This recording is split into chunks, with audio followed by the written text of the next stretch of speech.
Bonjour à tous et bienvenue sur Hebdo Foot, la chaîne qui raconte l'actualité du foot une fois par semaine. Aujourd'hui, on se retrouve pour l'épisode 21, je crois, de la semaine du lundi 29 novembre au lundi 6 décembre. Avant de commencer, n'hésitez pas à liker, à vous abonner, à activer la cloche de notification pour ne pas rater les prochaines vidéos sur l'actualité footballistique. Comme vous voyez, il y a fond vert, voilà, j'ai pas pu aller à mon décor, vous inquiétez pas. Pour ce week-end, oui, ce week-end, il y a le partie 2 de l'épisode 1 sur Bernard Tapie de Qui es-tu. Donc ça sera ce week-end, mais déjà ce week-end, normalement, il y aura pas le fond vert, il y aura mon décor. Pour le prochain Hebdo Foot, voilà, donc on peut aussi, donc voilà, on peut commencer tout de suite, générique. Tout d'abord, commençons par la Coupe de France, le tirage au sort complet des 32e de finale, donc l'arrivée des clubs de Ligue 1. Donc le tirage au sort complet des 32e de finale de la Coupe de France. Donc voilà, on passe tout de suite au tirage. Donc la Coupe de France se faisait une place, donc vainqueur du Ballon d'Or, voilà. J'ai coupé le dessus, mais on parlera du Ballon d'Or juste après. La Coupe de France se faisait une place dans la très chargée actualité football. Au programme, le tirage au sort des 32e de finale de la compétition avec l'arrivée des clubs de Ligue 1. Découvrez ci-dessous l'intégralité affiche des matchs du PSG, de l'OL, de l'OM ou encore de l'AS Saint-Etienne. Rennes-Lorient, deux clubs de Ligue 1 s'affronteront. Bordeaux et un club de Mayotte s'affronteront.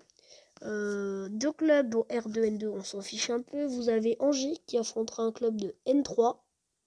Brest qui affrontera un club de N2. Donc voilà, vous avez les résultats, on passe tout de suite à l'autre partie.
Ensuite, le classement du Ballon d'Or. Donc Lionel Messi, Argentine, Barcelone, PSG, 613 points. Lewandowski, deuxième, Pologne, Bayern Munich, 580 points.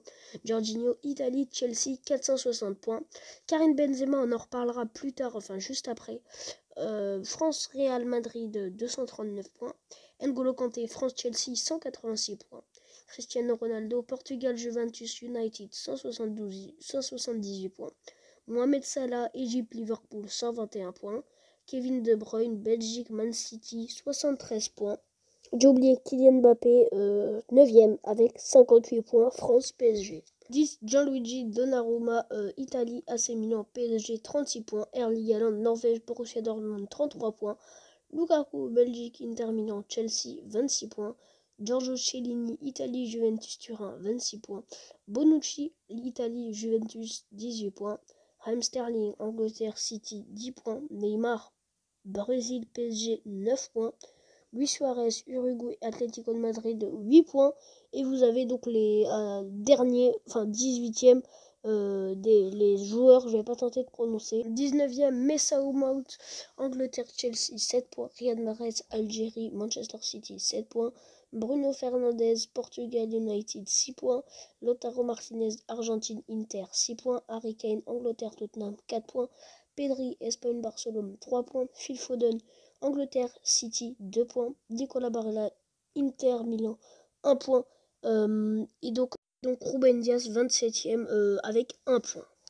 Gérard Moreno, 1 point. César Azpilicueta, 0 point. Et Luka Modric, 0 point aussi. Noël Le Graët réagit à la 4e place de Karim Benzema au Ballon d'Or alors qu'il se dit contrarié par les propos de Mathieu Valbuena à son égard. Hier soir, la déception fut grande pour tous les fans de Karim Benzema, tandis que les Nueve n'a fini qu'à la 4e place du Ballon d'Or. Une petite injustice pour Noël Le Graët, je crois que ça se prononce comme ça, qui considère cependant le classement de la star du Real Madrid valorisant. Je pense que Benzema méritait le podium. Messi est inégalable, même si c'est plus le palmarès qui a fait la différence que les 12 derniers mois qui ne sont pas, je crois, les meilleurs de sa carrière. Benzema qui se retrouve 4e, ce n'est pas la meilleure place, mais ça prouve ses qualités, a-t-il déclaré dans un entretien accordé à l'AFP. Le Graët se confie sur l'affaire de la sextape et répond à Valbuena. Le président de la Fédération française de football s'est ensuite penché sur l'affaire de la sextape qui a vu l'ancien lyonnais être condamné en première instance à 1 an de prison avec sursis et une amende de 75 000 €.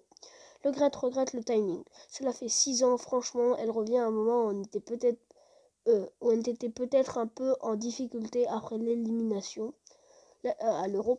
La justice doit rendre sa décision, mais ce n'est quand même pas l'affaire du siècle.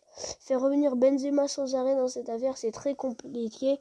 Il ne mérite pas, assez dit. Je rappelle, 1 an avant que Benzema revienne, il disait qu'il ne reviendrait jamais. Cette affaire est intolérable. Je dis ça, je dis rien.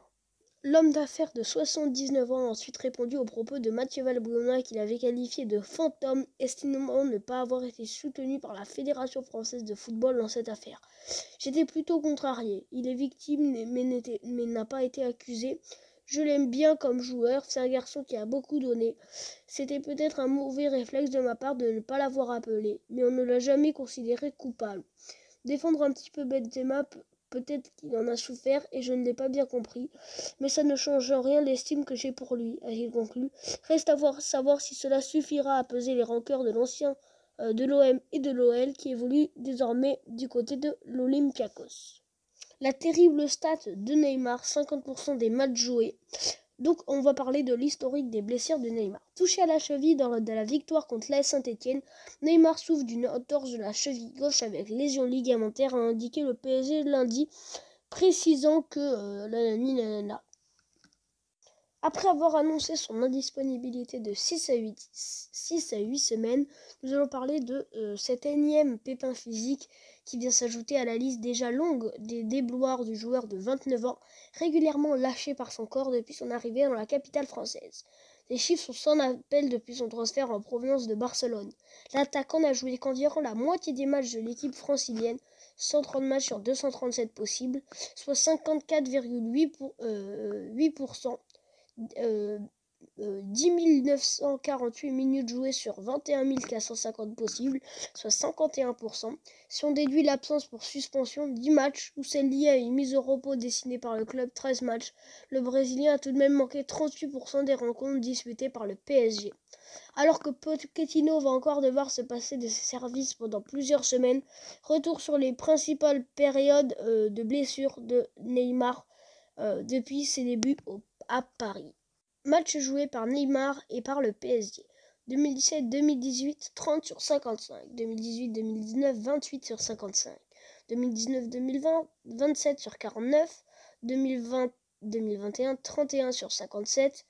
Et 2021-2022, 14 sur 21. Après quelques alertes musculaires à l'automne, Neymar connaît sa première grave blessure parisienne 2017-2018 lors du classique contre l'OM le 25 février 2018.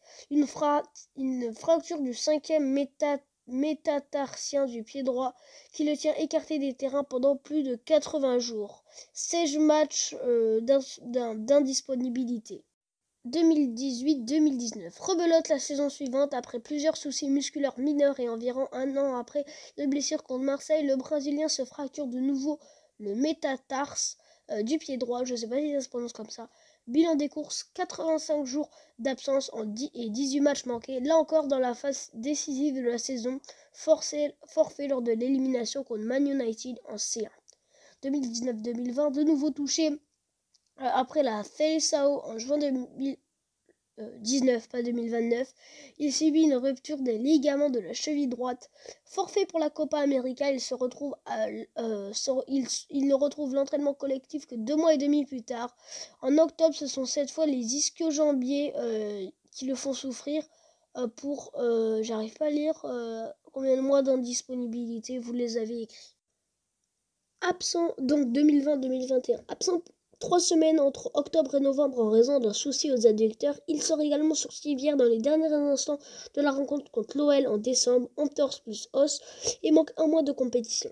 Plus tard dans la saison, c'est une alerte musculaire adducteur qui l'éprouve de choc contre le Barça en Ligue des Champions. 2021-2022, arrivé à court de forme à la reprise, Neymar n'avait disputé son premier match officiel avec le PSG jusqu'à la fin du mois d'août. De retour à un niveau physique satisfaisant malgré une alerte aux adducteurs en octobre, le Brésilien subit un nouveau coup d'arrêt qui vient casser une dynamique positive au vu de la nature de sa blessure. Il ne devrait pas retrouver le terrain avant mi-janvier et devra donc cravacher pour arriver d'attaque pour les rencontres décisives de C1 en février. Petit new bonus que je rajoute au passage, 2 matchs de fermeture pour la tribune Auteuil du Parc des Princes. La boulette de Sergio Ramos sur Instagram. Donc le joueur du Paris Saint-Germain a accompagné une story Instagram d'une musique bien connue de l'OM. À peine arrivé à Ligue 1, Sergio Ramos n'en connaît pas tous les codes. Dans une story Instagram partagée ce jeudi, l'Espagnol a accompagné une photo le montrant à l'entraînement avec le jump de Van Halen. Problème, le morceau est celui qui accompagne l'entrée des joueurs de l'OM au Vélodrome. L'ancien du Real Madrid a rapidement supprimé son poste après la réaction des supporters parisiens. Donc voilà, petit extrait d'un tweet Sergio Ramos, mais non pas toi. Cristiano Ronaldo a inscrit le 800e but de sa carrière. Le buteur contre Arsenal ce jeudi 2 décembre pour son 1096e match, le Portugais a signé le 800e but de sa carrière professionnelle. Titulaire ce jeudi soir après avoir été laissé sur le banc contre Chelsea dimanche, Cristiano Ronaldo en a profité pour inscrire lors de son 1096e match un doublé sous les couleurs de Man United, un événement puisque son premier but de la soirée, sa 800e réalisation en carrière professionnelle. Plus précisément, CR7 cumule désormais 130 buts sous les couleurs des Red Devils, dont 90 en Première Ligue.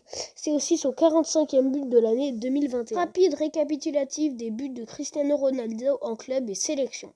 Sporting 5 buts, Real Madrid 450, Juventus 101, Manchester United 130, Portugal 115. Dernière news, donc pas d'info transfert, mais OM, Payet, un record, passe le cap des 200 buts en Ligue 1. Donc désolé, j'ai pas bien screené, enfin j'ai screené, mais j'ai laissé un peu les trucs pas très beaux. Donc Dimitri Payet qui vient de délivrer une nouvelle passe décisive pour Jensor et rentrer dans un cercle très fermé. Le numéro 10 de l'Olympique de Marseille régale depuis le début de la saison. Voilà. Donc la suite, elle est là. Homme fort de l'équipe de Jorge Sampaoli, Dimitri Payet est évidemment le joueur le plus décisif de son équipe. Le capitaine phocéen vient tout juste de délivrer une énième passe décisive pour Gerson, qui est en pleine bourre ces temps-ci.